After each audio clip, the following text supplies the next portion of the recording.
Okay, so once Windows Setup has finished copying the installation files, it lets you know that it wants to reboot, giving you a few messages. Make sure there's no floppy drives in drive A, or you could just press enter to restart, which we'll do.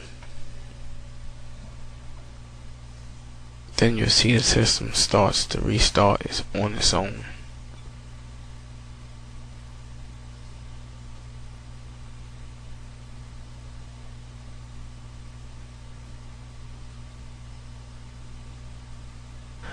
After copying all the files to the hard drive, it's now going to boot from the hard drive.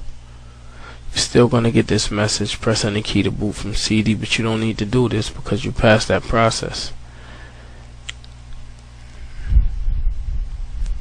And then you see the regular Windows XP screen with the blue bar scrolling down for XP Professional. And now we're inside of the graphical user interface for installing Windows XP.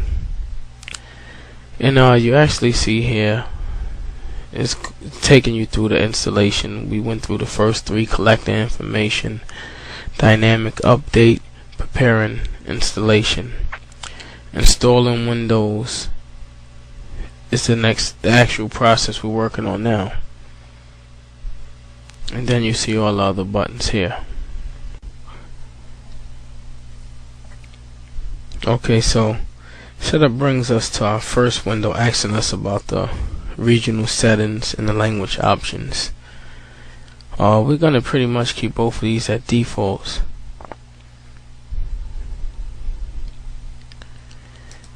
Just going to check, make sure.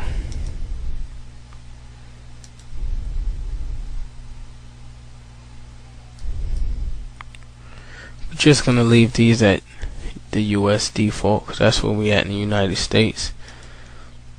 Then it's gonna ask, type in your name, which will be the owner of the computer. I always put user unless the system is actually for myself. But for this we'll put user, and if you're in an organization you can type that in here. Type your organization in. We're going to leave that blank for this video. Okay, then setup gives your computer a name. This is so if your computer is part of a network, it has to have a computer name to match to its MAC address or IP address. And you can also create an administrative password at this moment now also. But we're not going to do that in this tutorial. I'm going to select on next. Okay, then it comes to the date and the time. We have Sunday, March 8th. You see what time it is. Then you see it's here, set for Pacific time. You can set whatever time you want. Here we're on the East Coast, so it's Eastern time, US, Canada. Automatically adjust for daylight savings time. Select on next. And now it's actually installed in the network.